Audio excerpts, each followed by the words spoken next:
Pak Hamdi mulai tenang, tidak lagi memberontak, dipegangi tangan putranya meminta dia tetap di samping beliau menemani. Saat ini hanya putranya yang ia percaya.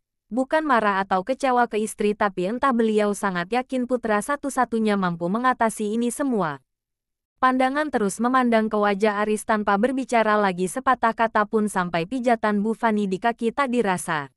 Sedangkan para perawat melanjutkan tugas mereka memantau kondisi beliau. Di luar sana pria Parubaya sebagai penanggung jawab ini semua menengadahkan kepala ke atas menyesali perbuatan anak lelakinya sampai mengakibatkan menantu dan juga besan dilarikan ke rumah sakit. Pak Wisnu menyalahkan diri sendiri, merasa semua masalah bersumber dari beliau. Seandainya saja, banyak kali kata seandainya yang berkecamuk di pikiran. Berat beban yang diterima beliau saat ini. Setelah ayahnya tertidur, Aris menyelinap keluar untuk mencari makan buat ibunya dan juga yang lain, sekalian menjenguk adiknya yang tadi belum tersadar. "Mas, gimana keadaan Salsa, sudah sadar?" "Sudah, kamu tenang saja, dia lagi makan." "Maafkan adikku, Riz." Salsa sebangun dari tidurnya yang lelap tidak lama langsung disodorkan makanan, didesak oleh mertua, dibujuk rayu, diingatkan jika kini dia tidak lagi sendiri. Dokter mengatakan jika pasien harus dijaga-jaga betul emosinya. Beruntung sekali benturan itu tidak berdampak serius terhadap bayinya. Aku juga tidak tahu kenapa Faiz berubah begitu cepat. Setahuku mereka berdua sangat dekat dari dulu. Fahri bingung akan perubahan sikap adiknya yang tiba-tiba. Kami semua tahu kedekatan Faiz dengan Salsa sudah sedari dulu, tapi ya gitu, cuma lihat sekilas di foto. Banyak sekali Faiz menyimpan foto mereka berdua. Yang aku tahu juga teman Faiz ya hanya Salsa saja sejak masuk kuliah. Aris menarik nafasnya panjang lalu dihembuskan pelan. Keluarganya pun juga mengetahui mereka sedekat itu.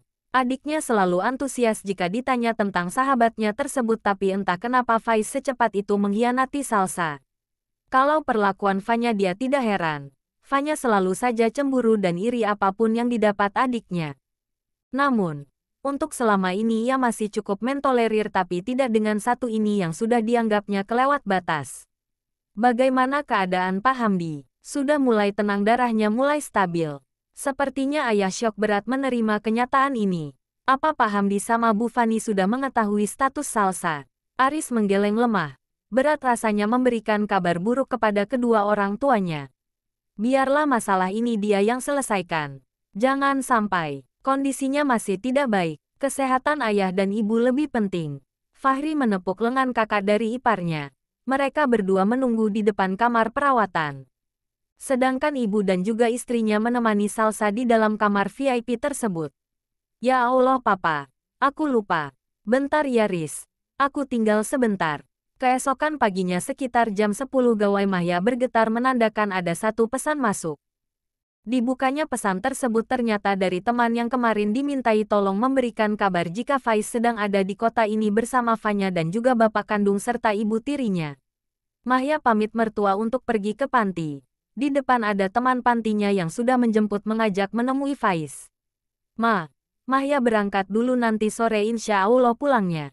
Iya, sayang, hati-hati, Mama tidak apa-apa. Mahya tinggal sendiri. Beliau mengangguk sebelum menitipkan salam ke ibu panti yang sudah sudi merawat menantunya sedari kecil. Salam buat ibu panti, kakak berangkat dulu. Ya, makan yang banyak, jangan sampai keponakan kakak kelaparan. Pesannya ketus disusul senyum tulus ke arah Salsa yang tersenyum samar. Di depan rumah sakit sana teman lelakinya itu sedang bercengkerama bersama mertua serta suaminya.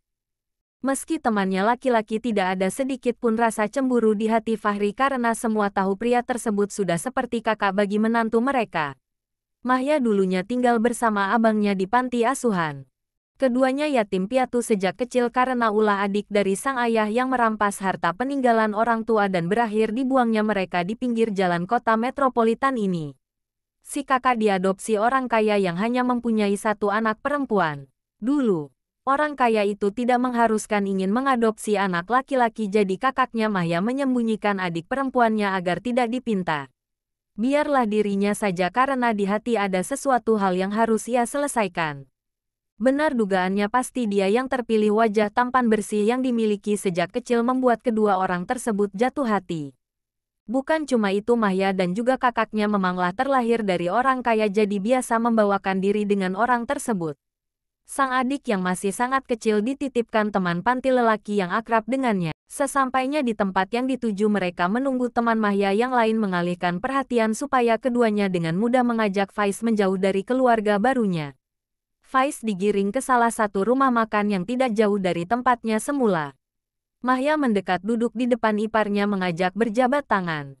"Hai, Is, apa kamu juga lupa sama aku?" Tanyanya mengawali percakapan. Dari tatapan Faiz sudah terbaca jika ia tidak mengenali iparnya yang sudah dinikahi abangnya 4 tahun silam. "Aku cuma mengasihi ini." Adik ipar yang tak kunjung menjawab lantas diberikan beberapa foto Faiz bersama sahabatnya dulu saat masih sama-sama mengenyam pendidikan. Pria itu malas menanggapi tapi rasa penasarannya begitu tinggi karena ia sama sekali tidak ingat apapun tentang hidupnya. Siapa tahu setelah melihat foto yang ia bawa Faiz ingat sesuatu lebih lagi bisa mengembalikan semua ingatan yang telah menghilang. Diambil satu lembar foto lantas diberikan dan masih banyak lagi foto yang antre ingin dilihat iparnya. "Foto sebanyak ini tersusun rapi di kamarmu. Nih, ambil semua siapa tahu kamu bisa ingat sesuatu." Mahya menarik tangan iparnya yang terbungkus ke meja panjang. Dinaikkan tinggi-tinggi lengan baju sampai mentok lalu menulis kecil nomor telepon dirinya yang bisa dihubungi. "Ini handphone. Ambil. Jangan sampai istrimu tahu jika kamu ingin mengembalikan ingatanmu. Jangan khawatir.